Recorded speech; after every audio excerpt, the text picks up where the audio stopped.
Olá, estamos aqui direto do estúdio da Faculdade Anhanguera para o primeiro episódio do nosso podcast Comunica Direito. Comunica Direito é um projeto de extensão aqui do curso de Direito da Faculdade Anhanguera e está sendo executado com a ajuda de muitos alunos, de professores e, claro, da nossa Faculdade Anhanguera. Nós temos aqui o prazer de anunciar o nosso querido aluno José Fernando. Quem é o José Fernando? Tudo bem, Daniel? Meu nome é Fernando, eu sou graduando da Faculdade de Direito Anhanguera e é um prazer imenso participar desse projeto de extensão. Queria agradecer a você que está acompanhando nosso primeiro episódio do podcast Comunica Direito, que é um podcast mais voltado para assuntos relevantes aqui da nossa sociedade local. Muito bacana. E este primeiro episódio é patrocinado por alguns parceiros bastante importantes. Queria destacar aqui a Foto Carlos, Qualificar Contabilidade e Consultoria, Escritório de Advocacia Ávila e Andrade e também RC Móveis Planejados. Muito obrigado pelo apoio neste primeiro episódio. E eu também queria agradecer muito os nossos alunos que estão trabalhando nos bastidores para a realização deste podcast, os professores da nossa instituição, com destaque especial, neste caso, para o professor Lúcio Moreira Andrade, que é o grande cameraman aqui, tá? o grande articulador dos bastidores, e também o doutor Emerson, que é o nosso advogado do NPJ e também está nos dando todo o suporte necessário. E para começarmos, vamos anunciar quem são os primeiros entrevistados, os primeiros convidados deste podcast. Quem são os nossos convidados de hoje, Fernando? Olha, mistério, tô zoando. São pessoas muito importantes aqui na faculdade, estão por trás de todos os projetos, porém, nem todos os alunos conhecem e a partir desse podcast terão a oportunidade de conhecê-los um pouquinho melhor.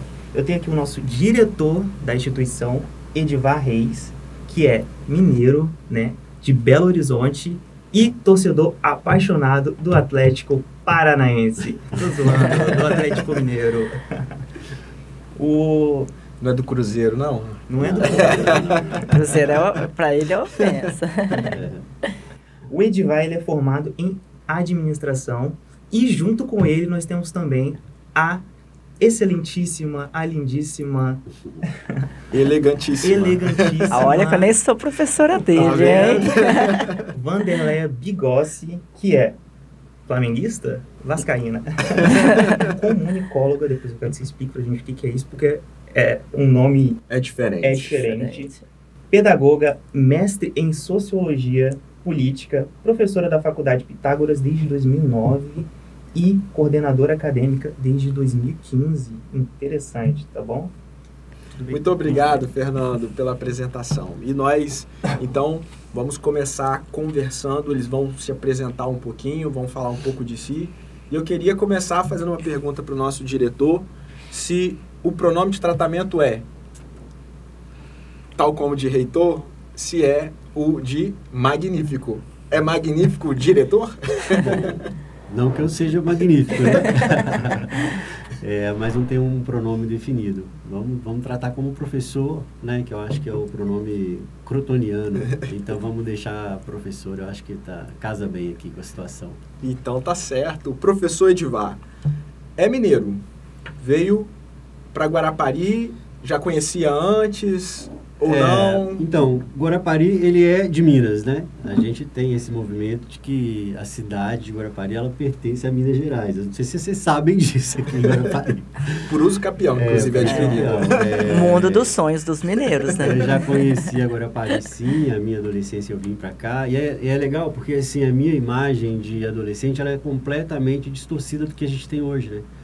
Eu lembro que em 2018, quando eu fui convidado para assumir Guarapari, eu me remeti à lembrança da minha adolescência. Falei, poxa, não sei se eu quero ir, hein? Eu saí de um grande centro, que é Belo Horizonte, na minha cabeça, ainda com aquela lembrança lá da década de 90, de uma cidade interiorana.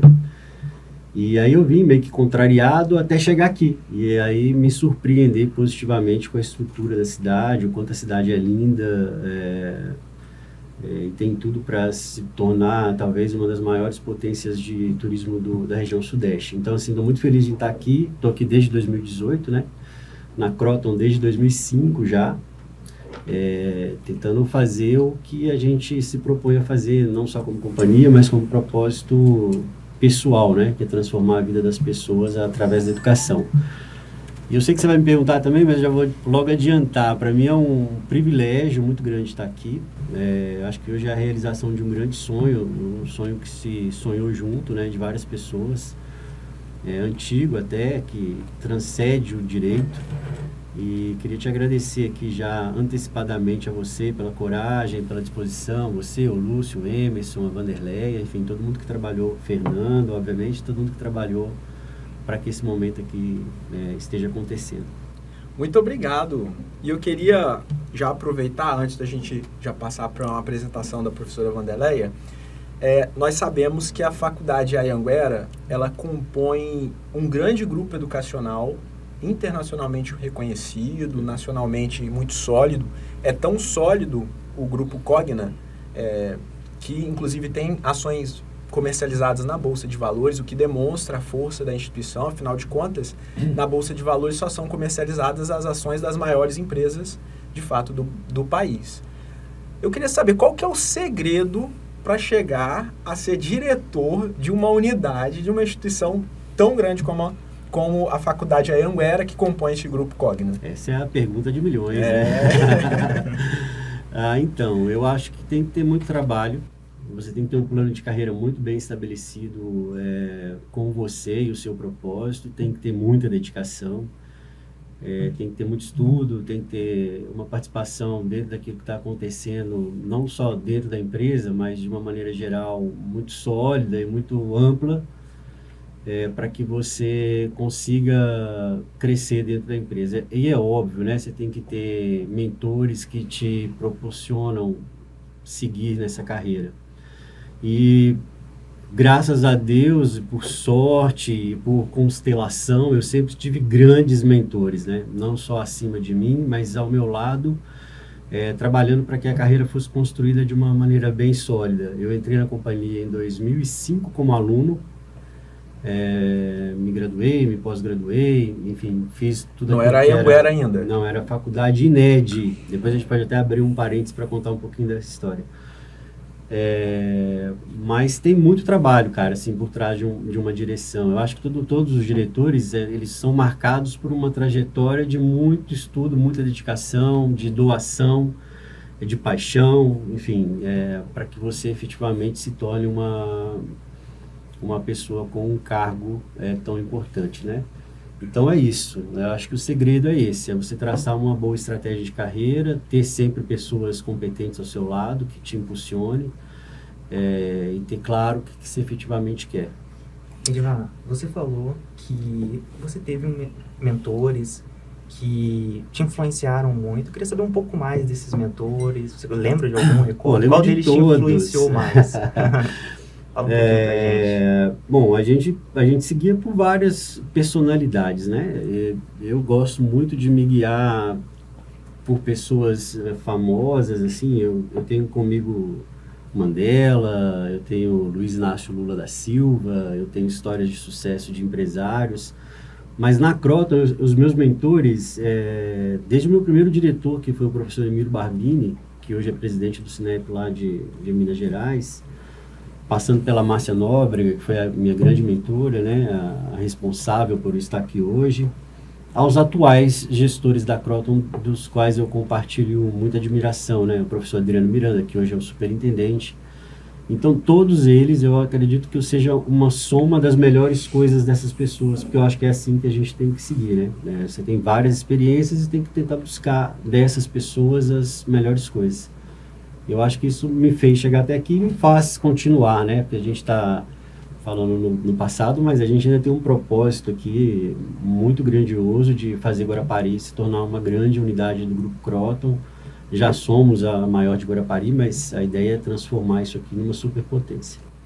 Muito bacana. Falando ainda sobre carreiras de sucesso, vamos agora falar um pouquinho com a professora Vanderleia. Professora Vanderleia, que hoje é coordenadora acadêmica uma função diferente da do diretor.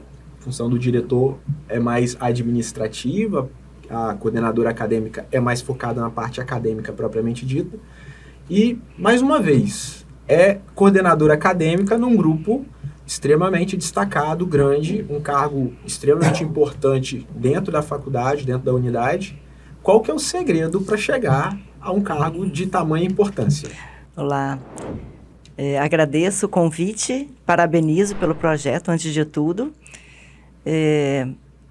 Segredo, Edivar desenhou. É trabalho, dedicação.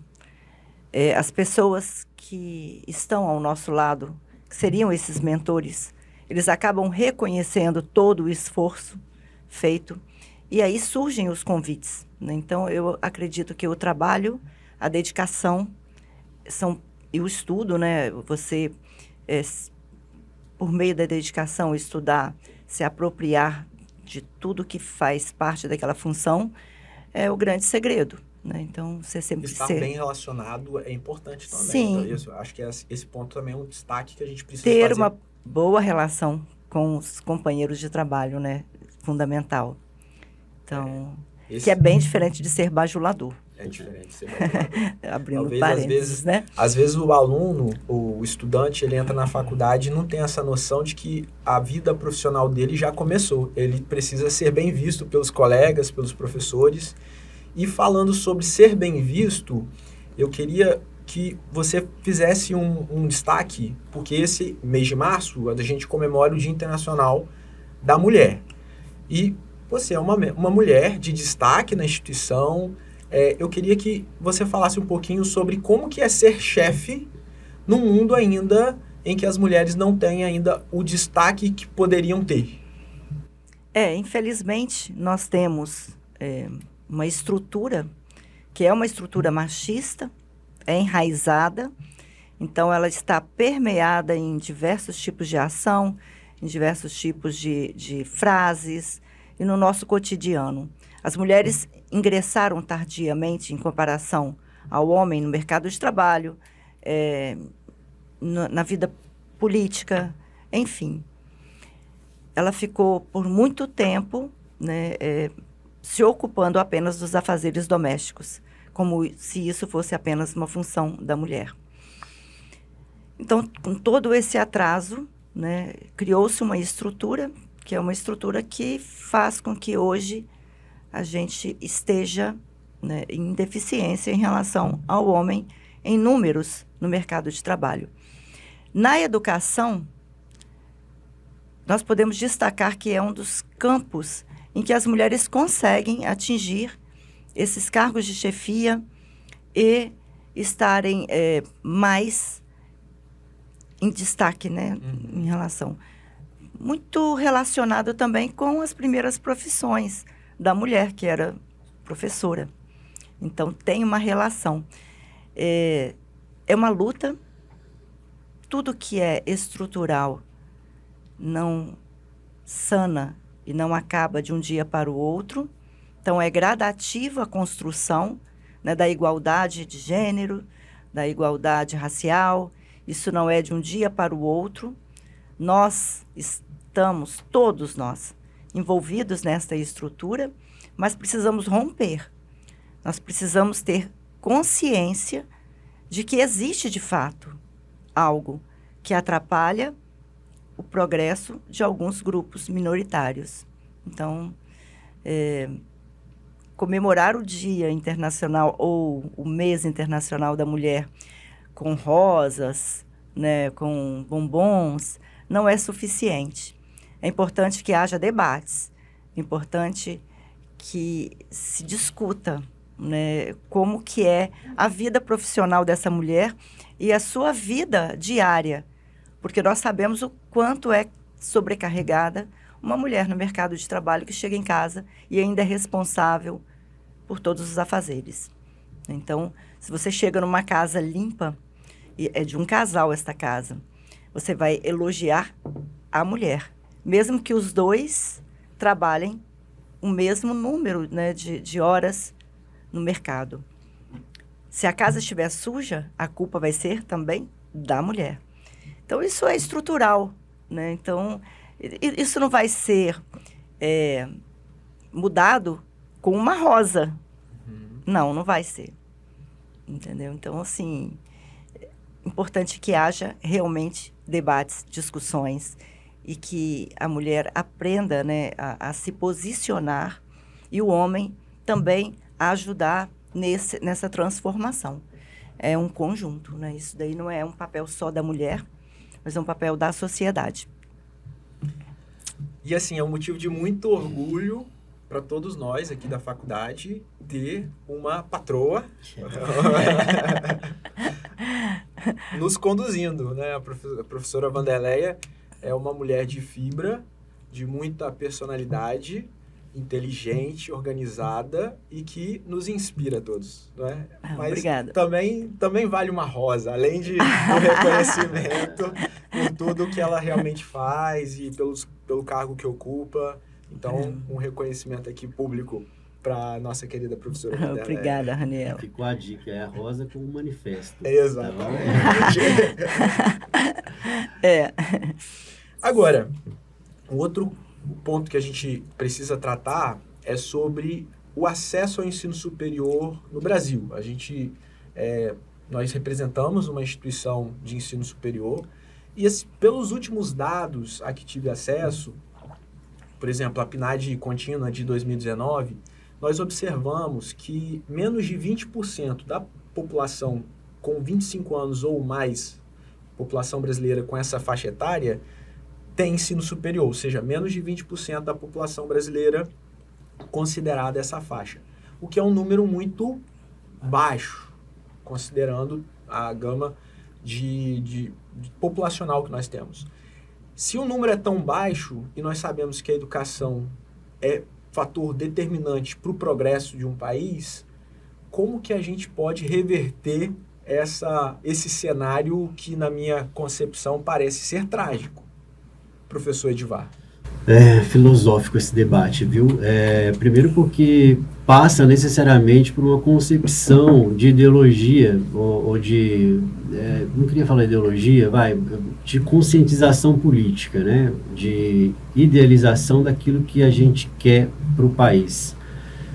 Principalmente da classe política, porque é a detentora do poder de alteração da padronização. Então, se você tem governos que acreditam que a educação é o caminho para melhorar, você tem amplas políticas de ingresso ao ensino superior. E o contrário, obviamente, ele vai restringir esse acesso. Posto isso, é importante também, óbvio, observar as conjunturas que a gente tem do mercado ao longo das datas, né? A questão temporal. E aí inclui-se fatos alarmantes ou agravantes, como a pandemia, por exemplo. Então, uma parte, se a gente estudar a cronologia do Brasil do ponto de vista do ensino superior, a gente tem uma restrição muito voltada para a classe média alta, até a década de 90, início dos anos 2000. A gente tem depois governos populares, né, que fazem da educação essa alavanca da prosperidade, de acreditar que a educação é a base da evolução humana. E aí depois a gente tem coisas acontecendo simultaneamente, né? A gente tem um Estado que passa a não pensar a educação como prioridade e a gente tem a situação agravada pela pandemia. Então, infelizmente, a frase de que o ensino superior ele é um privilégio para poucos, ela perdura por anos, né? E eu acho que passa efetivamente por uma revolução política. Eu acho que é o primeiro, né? Eu acho que a gente, como instituição privada, é óbvio, a gente tem todos os nossos propósitos, ideais, interesses, mas quando você olha para o país, você só vai ter uma grande mudança se essa mudança vier de uma forma generalizada. Então a gente faz a nossa parte aqui, mas a mudança crucial, eu acho que ela necessariamente depende de uma visão mais ampla e uma discussão mais ampla, que passa inclusive por acreditar que a educação não é um custo e sim um investimento. Eu acho que essa é a primordial das questões. E é isso, eu acho que a gente evolui muito a partir do momento que você tem um governo, uma política pública de inclusão e não uma política excludente. Então, eu acho que passa primordialmente por aí. E é impressionante como que você tocou no ponto da questão da ideologia, questão da área política e tal, mas é impressionante como que, às vezes, nós somos atingidos por alguns pensamentos que são totalmente desviantes do foco. Vou citar um exemplo. Agora nós estamos vivenciando uma moda de muita gente gravando vídeos sobre vários temas, empreendedores e tal, e o ataque deles é o seguinte: eu não preciso de ensino superior. Para que você vai ter uma faculdade se você consegue prosperar sem ter faculdade? Me parece que isso é uma falácia, uma percepção que eu tenho. Eu gostaria de ouvi-la. Eu acredito que é uma falácia e segue, né, os mesmos rumos do que se chama, né, de meritocracia, quando você pega um caso excepcional de uma pessoa que alcançou um patamar, mas que é uma exceção, e tenta transformar aquilo como algo que seria natural e fácil, né? Então, é muito complicado quando eu ouço falar. Por quê? Porque as instituições de ensino são locais privilegiados. Por quê?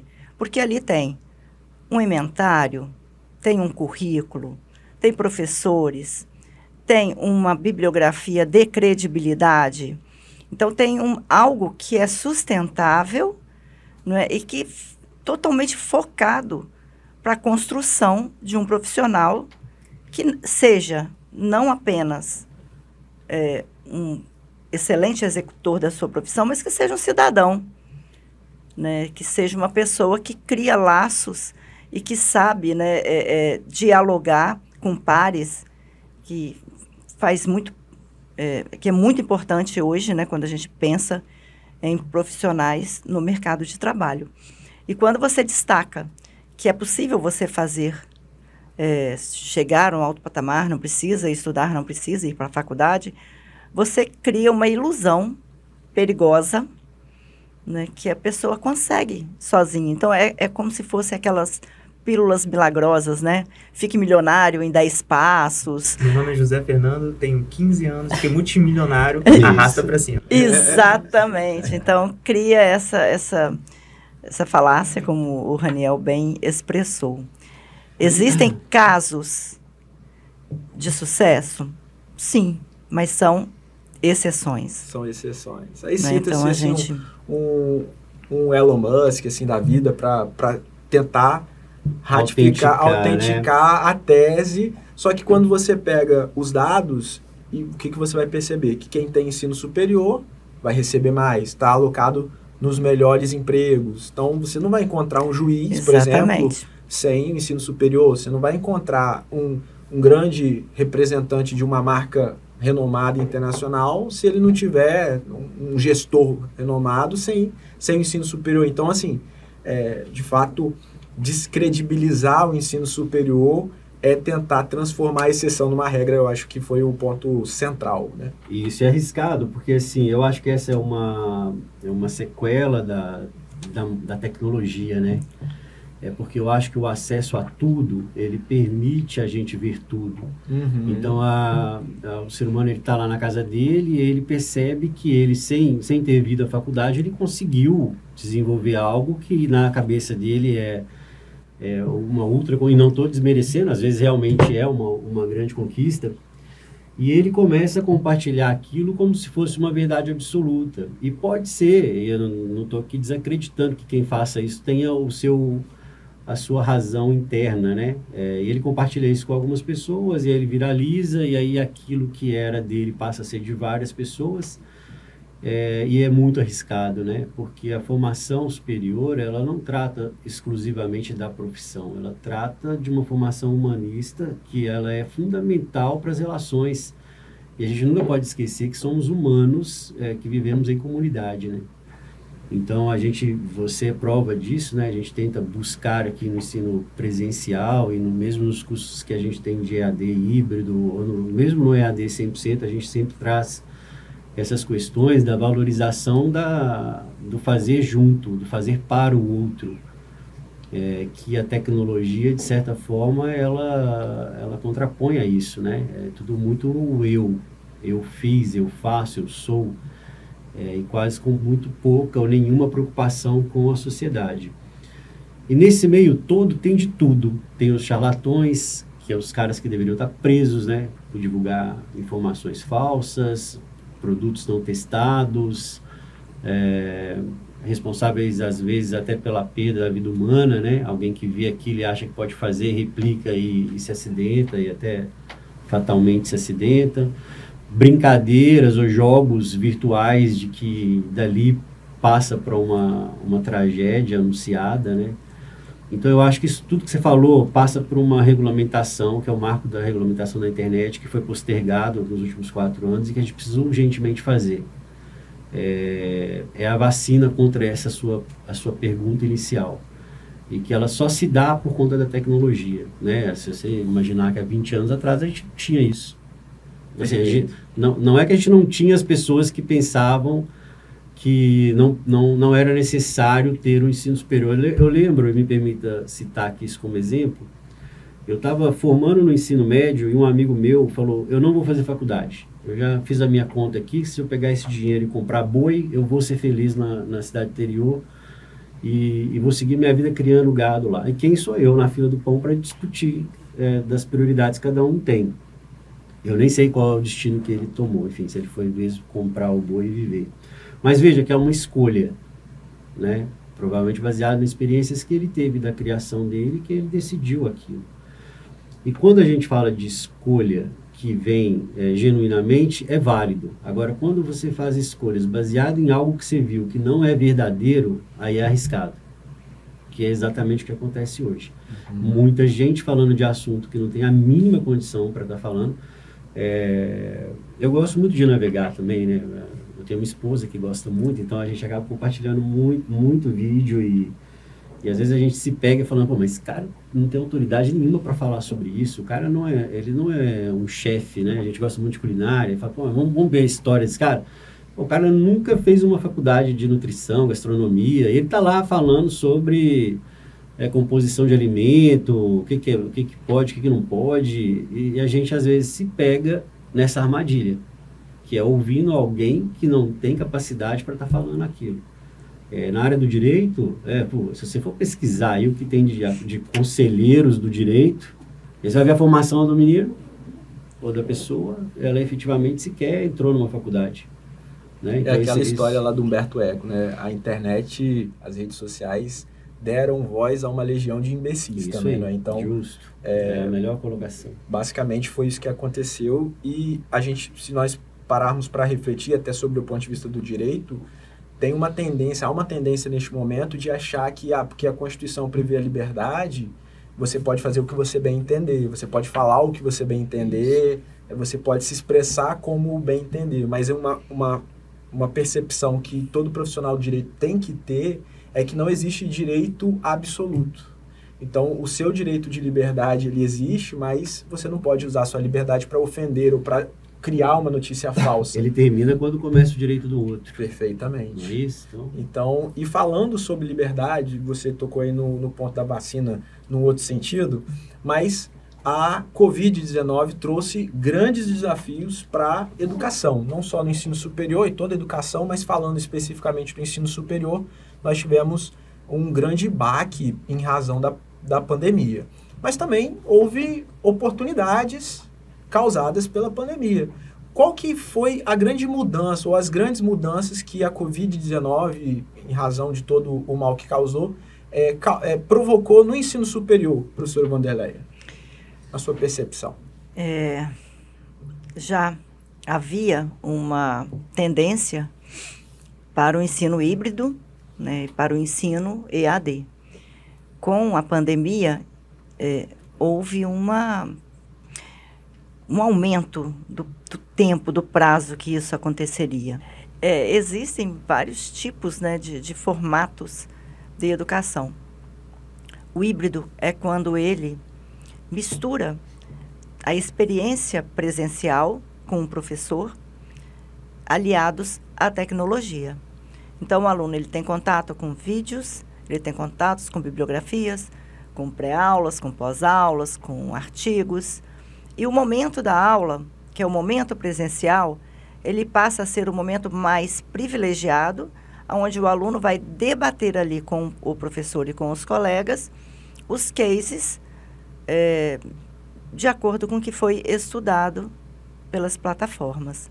Então, isso é uma tendência internacional, não é só aqui, não é? É uma tendência internacional e eu gosto muito deste modelo.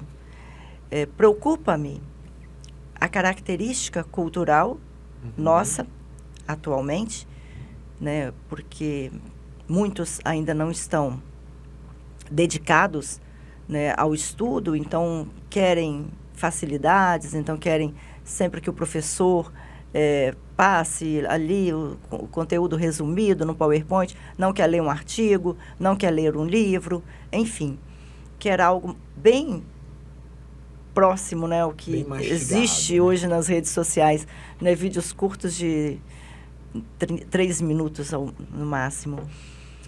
Então, existe essa particularidade que a gente tem que vencer. Então, o aluno, ele tem que ser conscientizado, a pessoa que busca, né, estudar, ela tem, de fato, se dedicar. O híbrido, o que me encanta no híbrido é porque, muitas vezes, quando eu estudava, né, e eu tinha 4 horas presenciais com o professor, por vezes eu chegava na faculdade, o professor me dava uma apostila e dividia a turma em grupo e falava assim, leia a apostila. E a gente ficava 4 horas lendo a apostila dentro de sala. E o professor, né, permeando ali, passava para um lado, passava para o outro. E eu ficava, gente, por que eu estou lendo essa apostila? Por que eu saí de casa para ler a apostila? Poderia ter lido isso em casa, no meu final de semana. Enfim, por que neste momento eu saio de casa, venho para cá? Eu poderia estar fazendo outras coisas. E sentia um distanciamento também da teoria com a prática. Então, o híbrido, ele traz essa potencialidade do aluno se preparar, do aluno estudar, do aluno se apropriar da teoria e vir para o momento da aula discutir casos práticos. Então, se bem trabalhado, é sensacional. E na sua percepção, professor Edivar, o que a pandemia causou no ensino superior, sob o ponto de vista da administração, da instituição? Como que você percebe?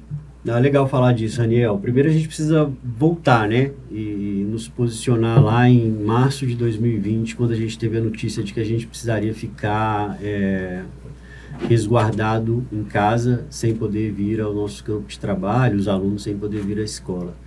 Então, naquele momento, foi como uma bomba. A gente não estava preparado, nenhuma instituição estava, nenhuma empresa estava preparada. E a Kroton saiu no modelo vanguarda que ela sempre adotou, de poder proporcionar para os alunos a continuidade dos estudos. E não foi fácil, porque a gente teve que se readaptar, ou se adaptar, ou digo mais, a gente teve que antecipar a uma situação que era iminente, que era trazer a tecnologia para dentro das salas de aula. E a Kroton conseguiu fazer isso muito bem, né? O Pitágoras, a Anhanguera, eles conseguiram, sem fazer o desligamento dos professores, colocar a tecnologia a favor dos alunos.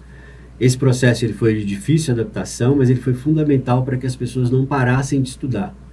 Então, o que sucedeu dali foi, além de muita conversa, muita reunião, treinamentos, capacitação, inserção das aulas em modo videoconferência, ao vivo, né? Diferentemente de outras faculdades, a gente conseguiu manter as aulas ao vivo, porque é legal que as pessoas entendam que uma aula gravada, disponibilizada, é diferente de uma aula dada ao vivo por meio da tecnologia, que é o que a gente acreditava naquele momento que seria o ideal, não só para resguardar os direitos dos professores, né, mas principalmente a transição de conhecimento através das aulas.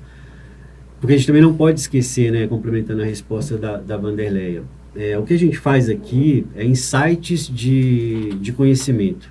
A gente transmite ao professor o que ele sabe, mas mais que isso, ele dá insights para que o aluno busque também o autoaprendizado e busque outras fontes além da dele. E naquele momento a gente não tinha isso, a gente não tinha expertise para fazer. Então foi muito desafiador e acho que a gente conseguiu, a Pitágoras, a Anhanguera, o grupo todo, né, ele conseguiu fazer com que a gente não perdesse o fio da meada. Do ponto de vista administrativo, a gente ainda colhe várias sequelas daquele período, né? A gente teve uma evasão recorde, a gente tem um gargalo no aprendizado, porque a gente tem que lembrar que a gente sai de um status quo de presencialidade e vai totalmente para o status de virtual dentro de um país pouco tecnológico. A gente também tem que tocar nisso. Nem todo aluno tem acesso à internet, nem todo aluno tem acesso a computador em casa. Então, essa sequela é que a gente ainda está tentando recuperar. A gente, toda escola particular ou pública do Brasil. Então, esses são os desafios. Recuperar o tempo perdido e, ao mesmo tempo, deixar com que as coisas que aconteceriam naturalmente acontecer. É meio uma teoria ambidestria, né? Que é fazer o que você está apropriado a fazer e olhar para onde você pode melhorar, sem deixar de fazer o que você está acostumado. Então, eu acho que a gente saiu na frente e a gente conseguiu fazer com que os alunos, dentro de uma normalidade, conseguissem concluir e seguir o estudo sem ter que desistir.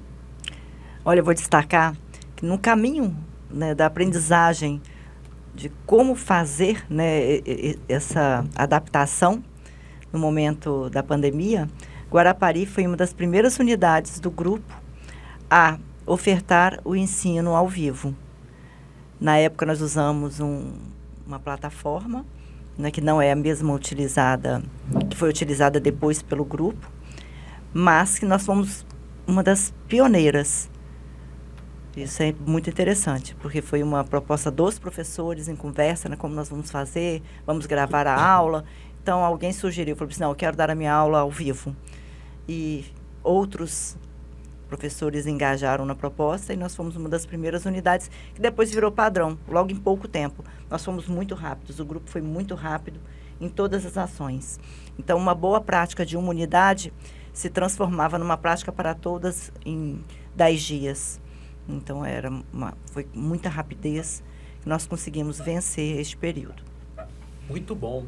E durante a fala do professor Edivar, em alguns momentos também da professora Wanderleia, foi falado em Pitágoras, Anhanguera, Pitágoras, Cogna, Croton, mas principalmente Pitágoras, Anhanguera. Aqui em Guarapari era Pitágoras e agora virou Anhanguera. O que aconteceu? Queria destacar antes, Edivar, que a sua resposta vai deixar muita gente que está aí, que está arrancando os cabelos, mais tranquila, porque tem muita gente achando, meu Deus, Pitágoras falhou. Conta pra gente um pouquinho. É legal trazer esse conhecimento, né? O Pitágoras, a Anhanguera, a Unopar, elas fazem parte de um grande grupo, que é a holding da Croton, que faz parte de um outro grupo, que é a Cogna. Então, é legal. E as grandes empresas hoje, elas têm essas variedades, né, de designações de negócios. E qual foi a jogada ao fazer a unificação das marcas, né? A Croton, ela quer trazer mais eficiência de marketing para as marcas. Tem um alto custo quando você vai comprar uma campanha publicitária, por exemplo, e você tem que pagar um artista. Estou dando um exemplo mais comum, mas tem várias outras coisas, mas esse talvez seja mais fácil de identificar a razão, né? Então, eu vou contratar o Raniel para fazer uma propaganda que efetivamente vai divulgar a marca Pitágoras. E aí eu tenho que contratar o Raniel para fazer a divulgação da Anhanguera, o Raniel para fazer da Unopar. Isso gasta muita energia, além de valor financeiro, né? Então, ter uma marca única é uma estratégia de marketing para que a gente possa fortalecer a marca e ser uma grande escola. Tem outros players no mercado que fazem isso também, né? Que usam a estratégia como a gente no passado, de ter várias marcas.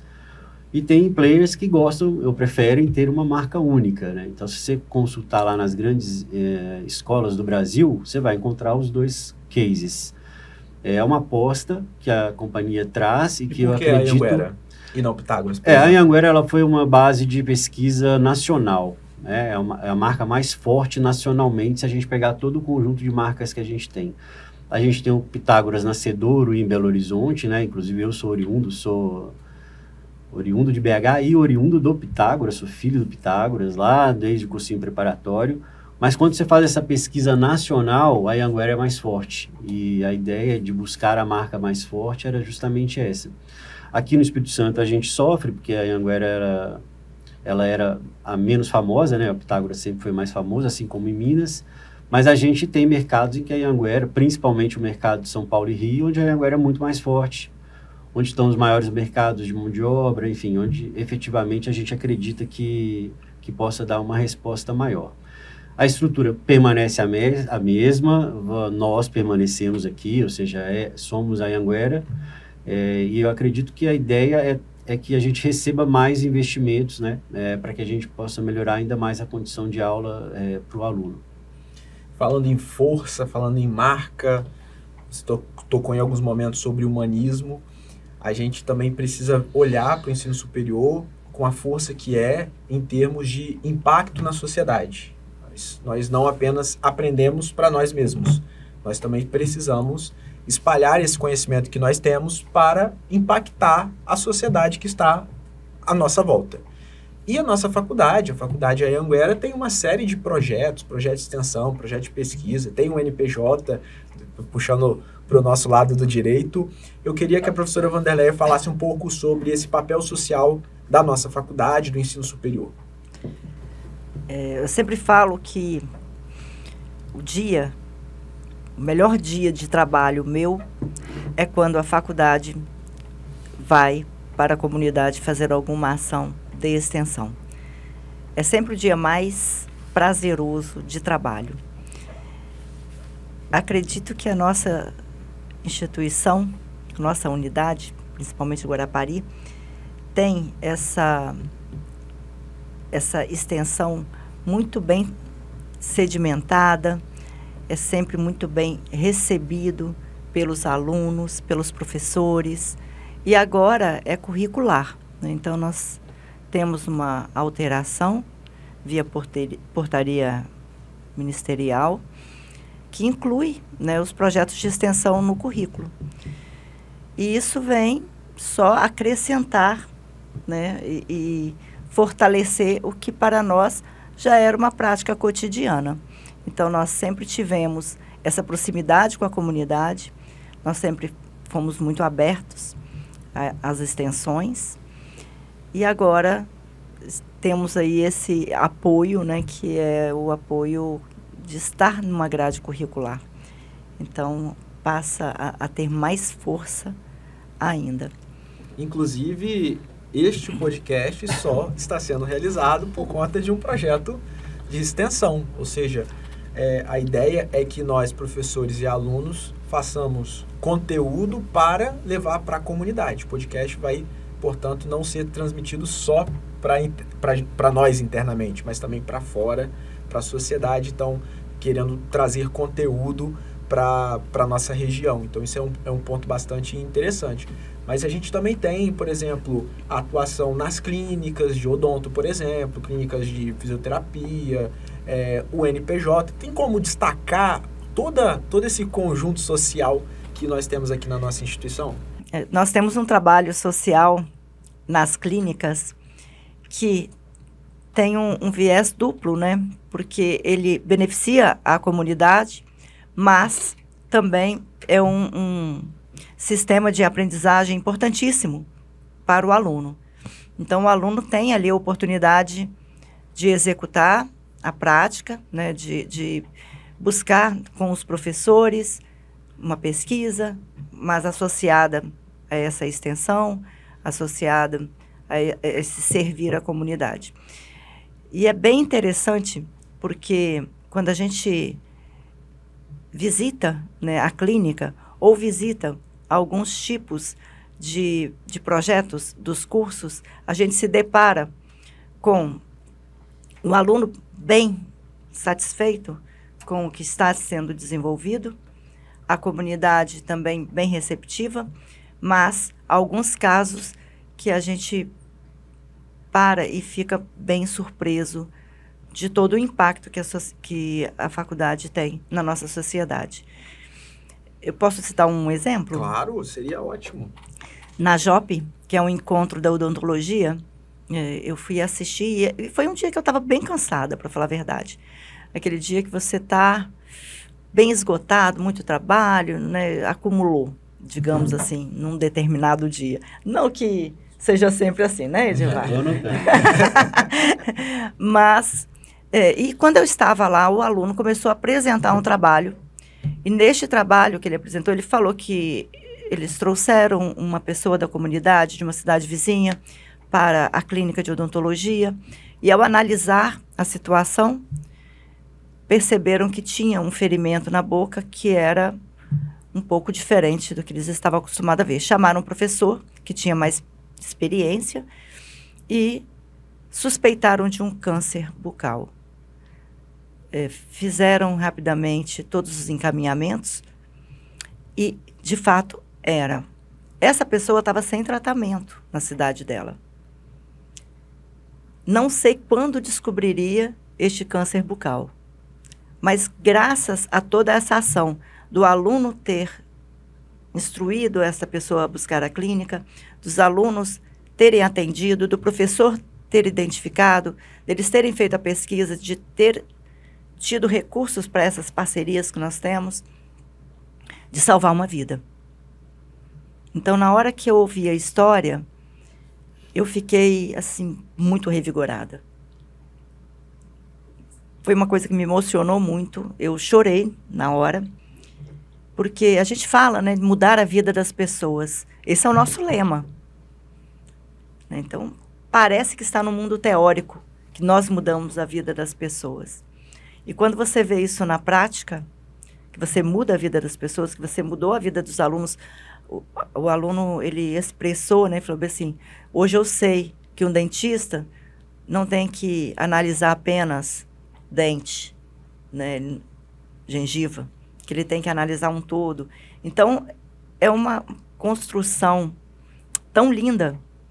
E foi um caso que tirou meu cansaço e me revigorou. Falou assim, trabalho num lugar maravilhoso, num lugar que muda a vida das pessoas. Muda a vida do aluno, porque faz ele ser um profissional com uma visão social e competente, e muda a vida da comunidade, né? Essa pessoa poderia não estar, né, não ter o tratamento que teve de sucesso, porque foi rapidamente diagnosticado.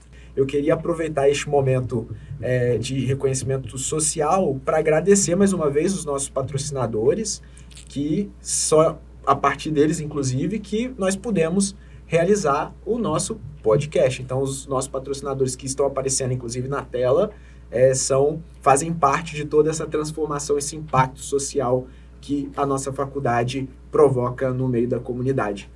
Professor Edivar, quer complementar? Dá para contar essa história por vários pontos de vista, né? Primeiro, queria falar que o que a Wandy acabou de responder serve para a Wandy é a professora Vanderleia. A professora Vanderleia me permita aqui a intimidade, né? Já são 7, 6, 5, muitos anos aí de convivência. Ela responde... Ele foi diminuindo, né? 7, 6, 5, daqui a pouco vai ser prazer. Eu lembrei que eu não te conhecia há tanto tempo. Parece que é muito, mas não é tanto, né? É que a nossa vida aqui ela é tão intensa que parece que eu conheço a Vanderleia desde sempre, assim. Então, aliás, isso se replica, né? A nossa vida, o nosso cotidiano aqui na faculdade, ele é muito intenso. Mudar a vida das pessoas, de fato, ele requer muita intensidade. Mas o depoimento da Wandy, ele responde àquela sua primeira pergunta sobre a importância do ensino superior e as pessoas que acreditam que um simples vídeo substitui o que a gente faz aqui. Isso é uma baita de uma resposta, né? Queria contar uma perspectiva também, sobre outra perspectiva. Eu lembro quando eu cheguei aqui em 2018, eu ouvi de uma coordenadora de curso que ela falou assim, olha, eu faço o que eu amo e ainda recebo por isso. Essa pessoa está sentada aqui do meu lado, foi a Vanderleia. E naquela hora eu falei, cara, é isso, a gente precisa ter as pessoas que gostam do que fazem, também complementando a resposta do que é ser um diretor e como chegar lá, se cercar de pessoas que pensam como você no sentido de fazer o bem comum, né? Que é o que a gente faz aqui. Mas a clínica, eu preciso falar muito sobre a clínica, sobre as clínicas e sobre o núcleo de prática jurídica, né? A gente talvez tenha a maior estrutura de clínicas do sul do Espírito Santo. Eu falo sul porque eu não tenho a certeza para colocar isso no estado todo, mas se a gente for no estado inteiro, que está na região sudeste, a gente está entre os maiores espaços físicos de atendimento comunitário dessa região, tá? E o que a gente faz ali, cara, ele é tão magnífico, ele é tão para além da relação aluno-professor, que de fato chega a ser comovente, assim, né? É uma entrega para quem é menos favorecido, que teve verdadeiramente a sua vida alterada por uma ação da educação, né? Então, é a materialização da nossa missão aqui. Eu lembro também, Vandi, você vai se recordar, na minha primeira JOP, que também era da Odonto, né? A gente trouxe um caso clínico de uma menina que estava tentando suicídio. Olha que história essa sensacional. Ela se cortava para não ir às aulas com vergonha da aparência do sorriso. E aí, quando um aluno atendeu e aí começou a investigar o caso dela, ele falou, cara, temos um problema social aqui, não é um problema de cárie, de gengiva, de dente, é um problema que vai além dessa história. E aí foi isso, no final, para resumir, a gente conseguiu tratar integralmente o caso dela, fazendo a recomposição do sorriso, e ela revelou que a intenção dela ao se machucar era não ir à aula, porque ela sofria de muito bullying das colegas, e que por vários momentos ela pensou em tirar a própria vida. E aí você imaginar que isso só modificou, porque ela em algum momento teve acesso ao atendimento que a gente fornece. Isso é muito comovente até, né? A gente faz mais de 1.000 atendimentos por semestre, 1.000 pessoas sendo atendidas. A gente desonera o poder municipal, se a gente for pôr isso na ponta do lápis, né? Fazer cada conta, quanto o governo gastaria, o governo local, para atender todas essas pessoas, na rapidez e na qualidade que a gente atende. E a gente está falando aqui da Odonto, mas tem o núcleo de práticas jurídicas, tem a fisioterapia, a gente tem a nutrição, psicologia, a gente tem a psicologia. Então, é um universo de pessoas das quais a gente recebe e trata, né? Que faz tudo valer a pena. Aí você pode pensar, mas isso é uma obrigação da faculdade. Não, isso está para além da obrigação. Aqui, verdadeiramente, a gente faz muito além da obrigação. Se a lei me fala em 10, a gente faz 100. Se a lei fala de 100, a gente faz 200. Aqui a gente não se apega a número mínimo de atendimento, né? Você como coordenador e o Emerson como coordenador do núcleo, eu falo com muita tranquilidade. Vocês nunca receberam uma ordem minha ou da Croton de diminuir atendimento, de vetar atendimento, de frear atendimentos comunitários. Nunca ouvi isso, assim como não há nos outros cursos. Então, isso é muito gratificante. É isso que faz a gente... claro que os altos salários que eu pago para a Wanderleia também compensam, né? Mas eu tenho certeza que quando ela consegue conviver num ambiente em que ela verdadeiramente vê o trabalho dela acontecendo, essa valorização também ela é muito gratificante. E as nossas instalações estão abertas à comunidade, como, por exemplo, a biblioteca, toda a nossa estrutura aqui, as pessoas frequentam, mesmo que não tenha biblioteca eventualmente pública, as pessoas estão aqui acessando a leitura, ao livro. Nós podemos também falar sobre a acessibilidade da nossa instituição, falo acessibilidade sob o ponto de vista estrutural, isso, mas também das aulas. Seria até importante a gente falar um pouquinho sobre esse tema, né? Legal demais também. Não sei se a Vandi vai querer... Eu falo, depois você complementa, tá? Assim como a clínica, a gente também possui, se não a maior, uma das maiores bibliotecas do Espírito Santo, tá? Não só em número de bibliografias, como espaço físico. A nossa biblioteca, ela abocanha não só a parte física, como a parte digital, né? E propicia para o aluno aquilo que há de melhor do ponto de vista de bibliografia de curso, dos 21 cursos presenciais, dos 84 cursos híbridos que a gente tem. Fora isso, a gente tem também um estacionamento amplo, seguro, que nem toda instituição consegue ter. A gente tem 23 laboratórios de práticas de engenharia, nutrição, próprio direito com o núcleo de práticas jurídicas, esse espaço onde a gente está aqui, que que é para a comunicação social. Então, esses diferenciais que a faculdade tem, que a Anhanguera tem, é que faz a gente ter a esperança de que a gente possa potencializar ainda mais o nosso número de alunos. A gente tem um amplo... Eu vou cortar, porque eu quero falar lá atrás de outra coisa, tá? Que a gente é a única instituição privada do Espírito Santo com 3 cursos avaliados com a nota máxima do MEC.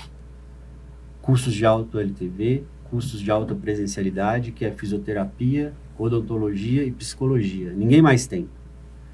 E a avaliação do MEC, ela vem para autenticar o que é feito aqui, sem apadrinhamento, sem nenhuma outra questão. Ou seja, uma comissão ministerial veio e avaliou que a nossa estrutura, o nosso corpo de professores, o nosso corpo docente-discente atende às exigências daquilo que o MEC acredita ser o ideal para o aprendizado. Então, isso é de muito orgulho. Não só para mim, mas para todo mundo que trabalha aqui, para todo mundo que vive isso aqui. E eu acho que é justo e digno a gente falar dessa grande conquista, que é tão difícil conseguir né? A gente conseguiu 3 consecutivamente, né, Evandro? Eu acho que isso autentica todo o nosso trabalho. E essa variedade de cursos, eu acho que isso é importante também ser destacado. É diferente você estudar numa faculdade que só tem um curso. E você vai para uma outra que você tem um contato com professores, alunos de vários outros segmentos. Então tem a psicologia, tem a fisioterapia, tem o direito, tem, enfim, enfermagem. Porque, além de ampliar a nossa visão, também possibilita que vá diálogo, né? Resolvendo o problema de uma maneira completa, professora Vanderleia. É um diálogo que existe entre os cursos. E a gente vê várias propostas, né, e projetos que acontecem, né? Por exemplo, palestras onde você une o direito e a psicologia para debater um determinado tema. E por aí vai, né? Então, a gente faz algumas ações com os diversos cursos da saúde e inclui também o direito, que pode dar fazer o apoio e o suporte daquela discussão e daquele debate. Por exemplo, né, na aula magna, a gente pôde demonstrar, né, na aula magna dos diversos cursos, como isso poderia acontecer na prática. Né? Então, a gente sabe, por exemplo, hoje, a harmonização facial é uma realidade. Né? Então, muitos profissionais vêm buscando qualificação para poder entrar neste mercado.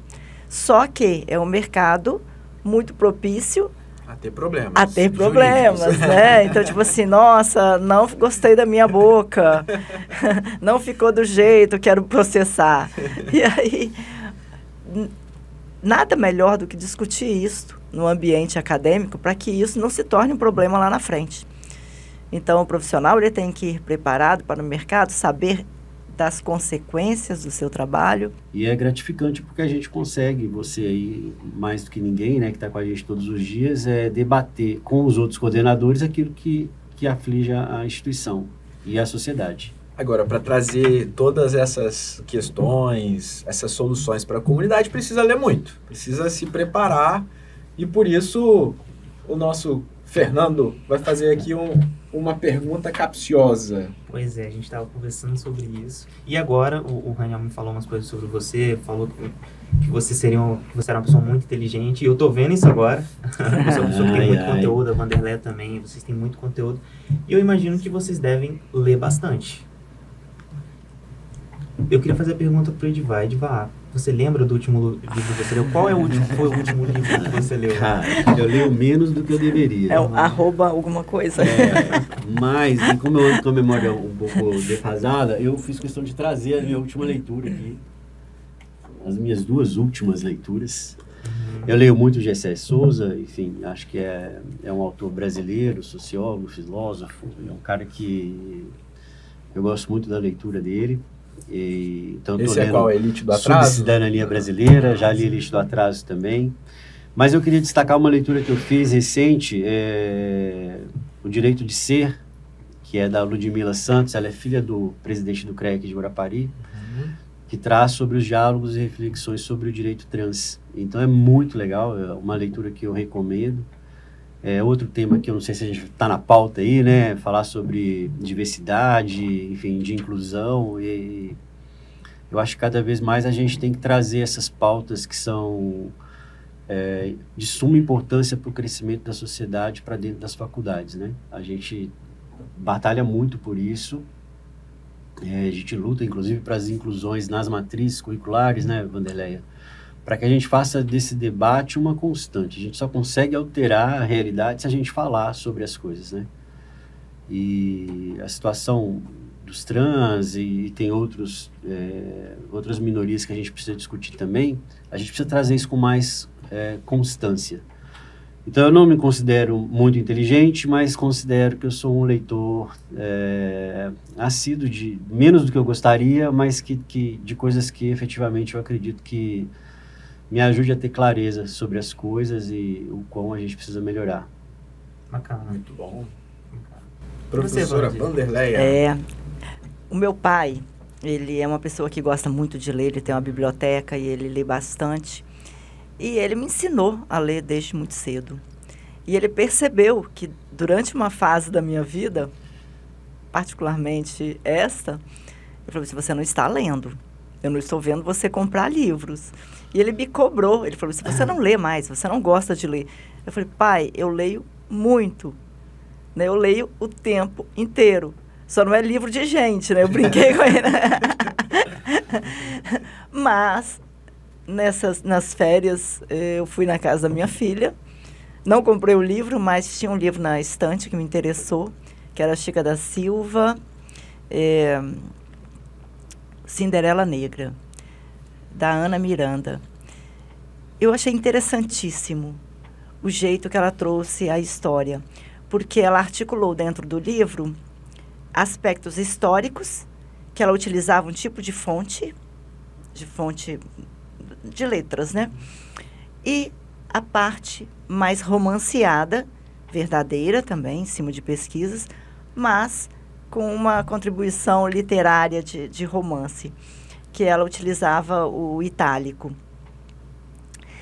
E eu fiquei bem impactada com o livro e achei ele sensacional. Ele traz uma visão feminina da figura da Chica da Silva e traz alguns aspectos históricos, né, que são bem dolorosos quando você se depara, né, principalmente em relação ao tráfico negreiro, né? Então, são situações que você nunca parou para pensar, né? Tem uma parte do livro que o próprio traficante fica indignado ao ver a quantidade de crianças menores de 12 anos sendo expostos como mercadorias. Então, assim, eu, né, sou vó, eu fiquei imaginando, aí a cabeça já faz uma viagem, né, de quão doloroso são esses processos, né, de tirar um filho da família, desse filho se transformar em mercado, enfim, bem impactante. E o livro traz vários aspectos mesmo, partes de cartas, e ao mesmo tempo faz o romance, né, da história da Chica da Silva. Que bacana! A gente, esse bate-papo tão legal, a gente vai chegando na parte final. Queria ficar aqui mais algumas horas, mas a gente tem um horário aqui, a gente tem que voltar para a sala de aula, tem que voltar para a coordenação, para a direção. Mas eu queria, para a gente fechar essa primeira conversa, a conversa inaugural, eu queria fazer um bate-bola aqui. Vou fazer uma pergunta, uma resposta rápida, vai ser o último momento nosso. Então, a primeira é a seguinte: o que a gente precisa saber sobre você que não está no seu currículo? Que não está no currículo? Pode começar, Wanderleia. Olha, muita coisa, né? O currículo é bem resumido e é bem focado no profissional. Acho que o meu lado mesmo, meu lado pessoal, né? Que é esposa, avó, mãe, irmã, né? Amiga. Então, acho que isso daí é uma parte muito importante da minha vida e não está no meu currículo. Bacana. Patrão. O meu currículo não está o Fiuk, o Highlander, os animais que vivem aqui na faculdade e que moram na minha casa também. Então, no meu currículo não tem isso, mas é algo que faz parte de mim e está lá. Bacana. Agora, se você tivesse o poder de mudar alguma coisa no mundo, o que você mudaria? Acabaria com a fome. Eu acho a fome inadmissível. Então, cara, foi a primeira coisa que me veio à cabeça. Eu acho que a gente poderia ficar aqui falando 20 podcasts sobre várias coisas, mas a fome, ela é cruel. Te catei a resposta aí, Edivar? Não, mas assim, independentemente da sua, eu ia responder a fome mesmo, porque eu acho que é algo tão... A gente está batendo esse papo aqui e você está... E não é só a fome, porque a fome por si ela é tão cruel, cara, mas essa insegurança alimentar da qual milhares de pessoas passam, né? É não saber o que comer à noite, ou o que vai comer amanhã. Porque você tem visualmente isso, né? Principalmente em grandes praças. Aqui em Guarapari também, infelizmente, você vive esse drama de ver pessoas nas ruas sem a mínima condição, sem saber o que vai fazer da vida, né? Sem um propósito. E quando você vê alguém nessa condição, é a primeira coisa que eu acho que se você tivesse um superpoder, eu acho que unânime as pessoas acabariam com a fome. Um hobby. Responder e-mail do aluno.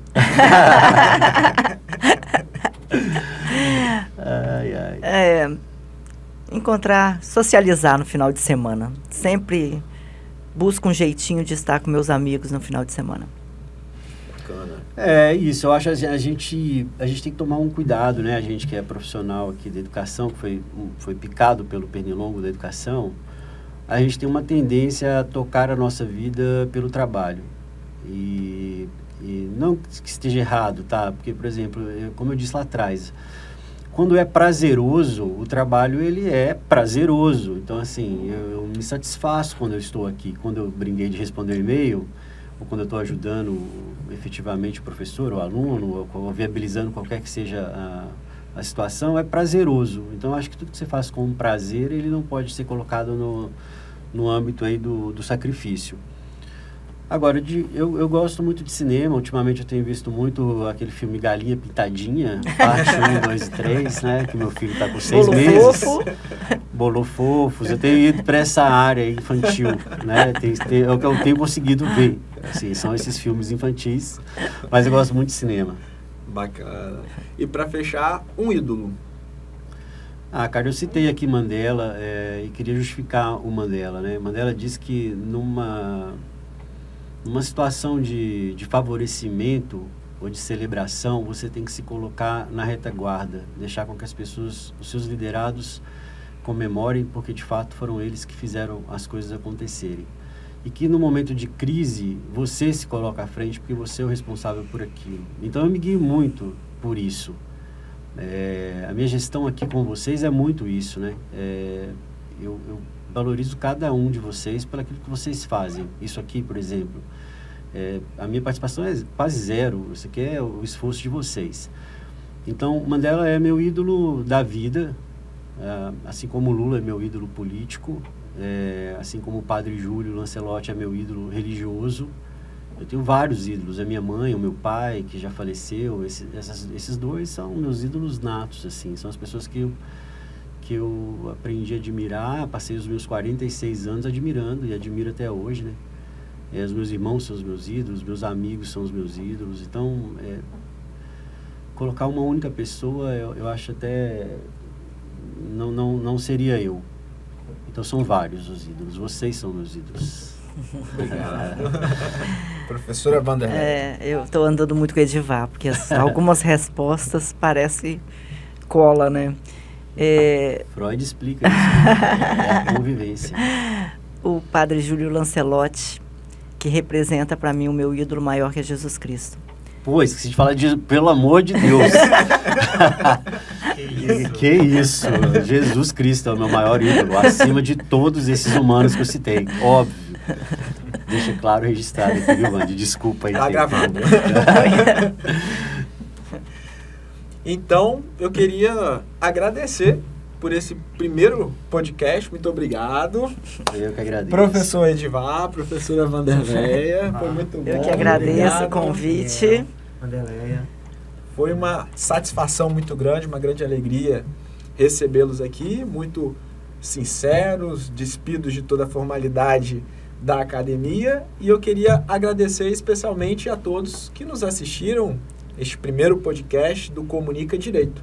Se você, inclusive, quer ser um nosso patrocinador e ajudar-nos a realizar todos esses projetos que estão em execução, entre em contato conosco. Será um prazer atender, será um prazer ter você como nosso parceiro. Um grande abraço e até o próximo.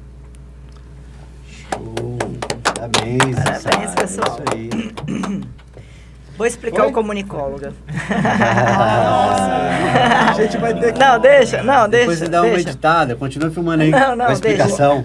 Faz um... faz aquele make-off. make-off. É. Fala assim, eu vou explicar Dá pra Fala fazer de novo, pra- fala de novo.